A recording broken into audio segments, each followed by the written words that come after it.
All right, guys, we are back. This is K-Talk Radio, 1640 AM. I am your host, Yoshi Shiraki, and our special guest today is Matt Atkinson. He is sharing a lot of valuable information right now in this uncertain time.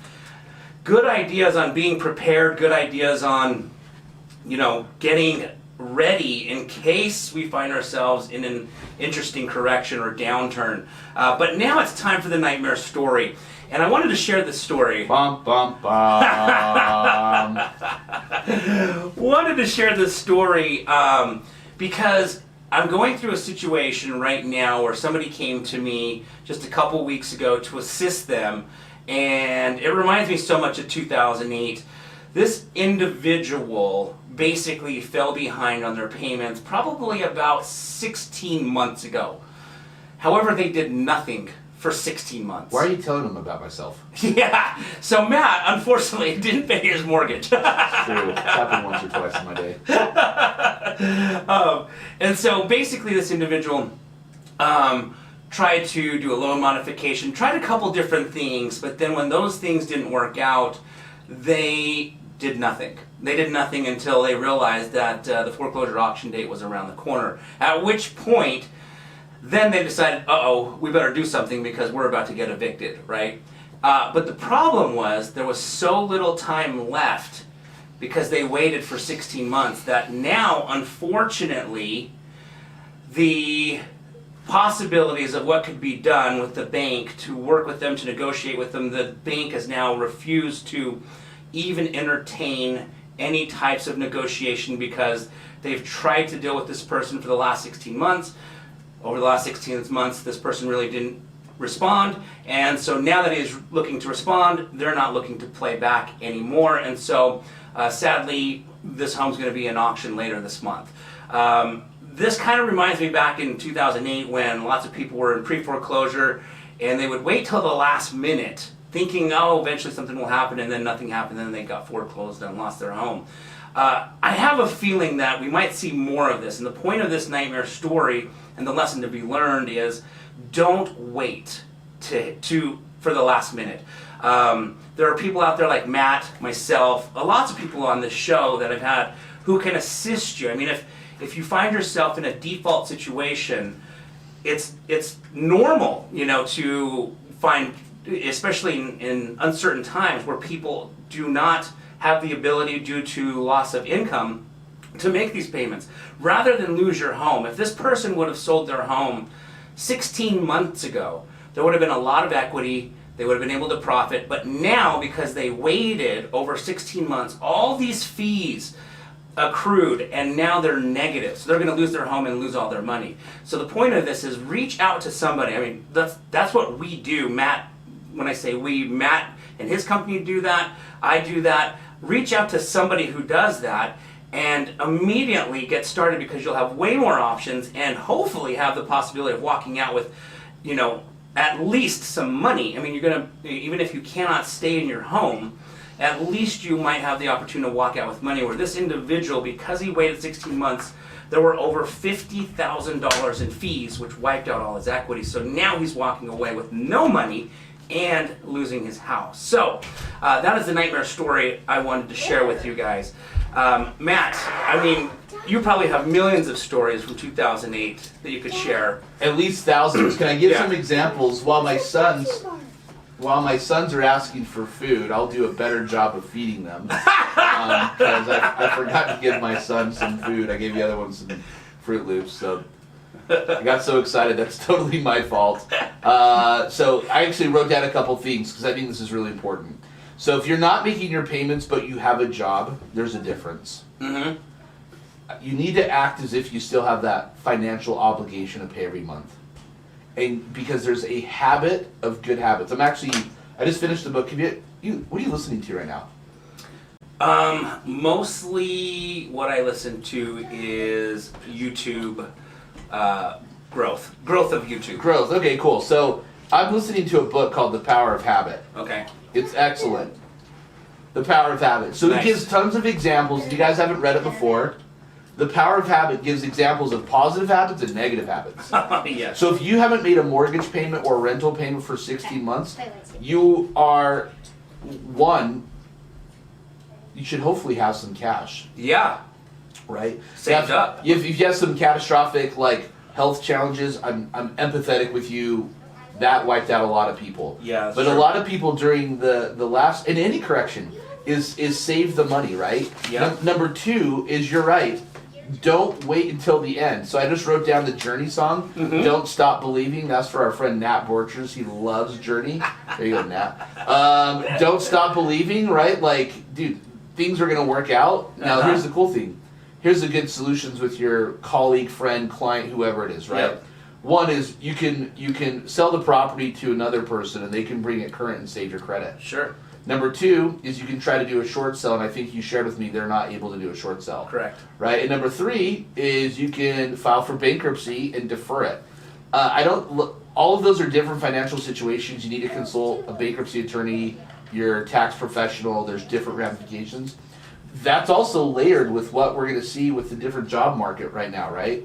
So I think that as long as you're aware and you're proactively talking to the most competent people is really, really important in today's market that we're in. I agree. So I think there's a lot of people who invested the last 5 years that are extremely successful, but they did not invest during the correction, and they do not know what they're doing, trying to solve problems for other people. Where we're very fortunate. Like, I was 20. Let's see, was that 2008? I'm 41. Yeah, I was 29 in the thick of it, man. Like, banks are closing. I'm like, someone trying to buy a house. The bank closes the next day. I'm like, oh no, this is not good, right? Yeah. And then they lose their earnest money, or people. I refinanced one person 3 times. Yeah. And during the rescission time, the bank closed down. Oh my gosh. Yeah. So there's just some instability. Let me quickly share it. Yeah. Share this. I just bought a house on Thursday. Okay. We wired funds yesterday. Okay. The bank in California could not send out the wire. Whoa. Now that's a small glitch, Yeah. but you got to be prepared for that. Yeah. Right? So Yeah. like we can't control, like we think about this. Now on Wednesday we had a earthquake, right? Yeah. Yep. That shook up a lot of stuff, right? Like Yeah. literally, I remember listening to the book Habit and the earthquakes going on, and I'm like, wow, this is amazing. Life's happening for me, not to me. Yeah. I watched my wife, she's awesome. Like, she was very proactive helping my son, and I just like stand there and watching, and then Facebook living. Yeah, then I did a Facebook live video if you guys want to watch it. It's Matt Atkinson. You guys can see my hair. If you don't know what my hair looks like, just go to Matt Atkinson in Utah and you'll check it out. But my hair was all over the place. But I shared the Facebook live video because the chandelier had a lot of movement, like 6 or 7 minutes later. And that's what we don't know what will happen with these uncertain times. Yeah. Now here's the cool thing: the certain thing is we're alive. Yeah. Right. Like. Yeah. Wasn't that bad? We can learn from it. Yeah. There's definitely people who have it worse than we've had with the earthquake. Yeah. Other things like that. So it's just important to have gratitude, be grateful. Like, write out things you're grateful for every morning. I was talking to one of my coworkers yesterday, and they are having a rough time, and they're like, "Hey, can we just talk to you for a minute?" And I'm like, "Sure. Like, what can I help you with?" Yeah. They're like, this is just weird. My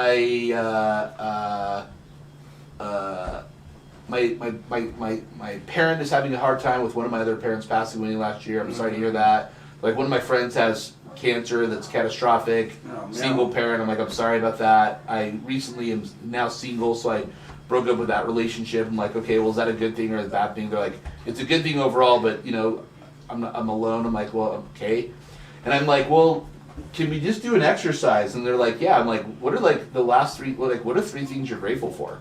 And as they literally shared with me, like, they shared some personal stuff. This is at work, like, randomly. Yeah. And they're like, and then I was like, that's awesome. You're grateful for those things. Like, I'm grateful for my wife. I'm grateful for my kids. I'm grateful to be alive. I'm grateful for my parents. Grateful for my employees. I actually joked yesterday.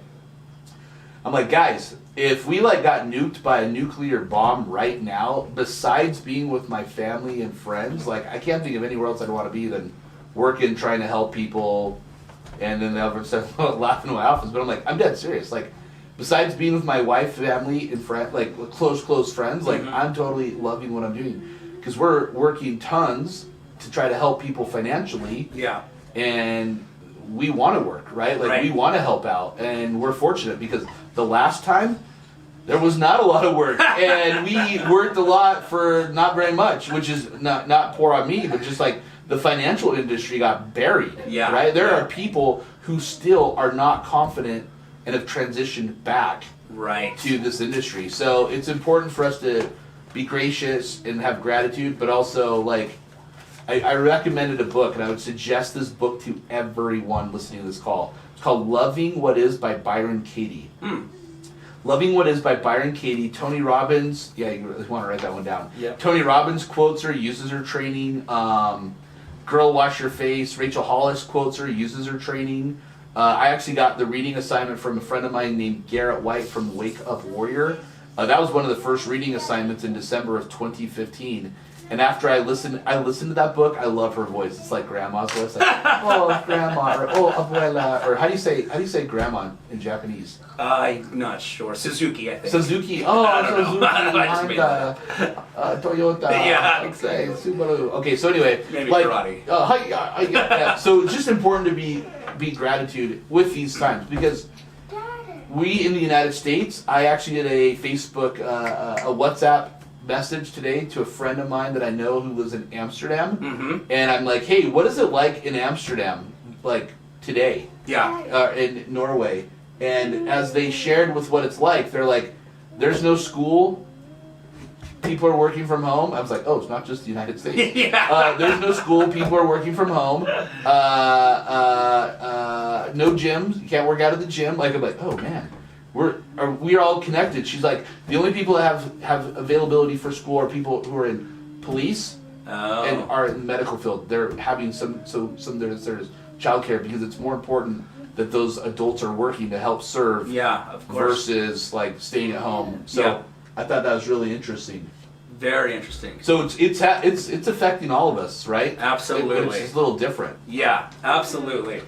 Awesome. Okay, so we're going to take another commercial break here. When we come back, though, I'm going to ask Matt a couple questions that you're going to want to pay attention to. Actually, I'm going to say these questions now so Matt can be thinking of the answers. He doesn't even know I'm going to ask him this, but they are there. So, Matt, hold the thought. But let's just say, you know, what I like to do when I find myself in a situation and I'm trying to figure it out, I go to the expert and say, what would you do if you were in this position? Don't give me advice on what I should do. I want to kind of know what you would do if you were in this situation. For the people out there who do find themselves behind on a mortgage payment because of job loss, or you're a landlord, for those of you who find themselves not being able to pay rent, what should those people think about doing to work with the bank or the landlord to figure out how to get through this uncertain time? So think about that. We're going to take a quick commercial break. When we come back, we're going to hear from Matt on his advice in case you find yourself in that situation. Awesome. Hi, I'm Yoshi Shiraki, the author of the book, My Body's Just For Me.